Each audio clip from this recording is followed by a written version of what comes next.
దుర్జటి మహాకవి రచించిన శ్రీకాళహస్తీశ్వర శతకం నుండి ఒక పద్యాన్ని ఈరోజు పరిశీలిద్దాం. శ్రీ విద్యుత్కలితా జవంజవ మహాజీమూత పాపంబు ధారావేగంబున మన్మనోబ్జ సముదీర్ణత్వంబు గోల్పోయితిన్.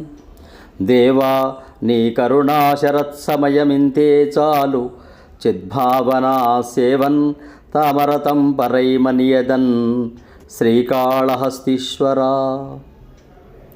శ్రీ విద్యుత్కలితా జవంజవ మహాజీమూత పాపంబు ధారావేగంబున మన్మనోబ్జ సముదీర్ణత్వంబు గోల్పోయితిన్. దేవానీ కరుణాశరత్సమయమింతే చాలు చిద్భావనా సేవన్ దామరతం పరైమనియదన్ శ్రీకాళహస్తీశ్వర. సబ్స్క్రైబ్ ఆచార్య శ్రీ శక్తి ఛానల్. శుభం భూయాత్.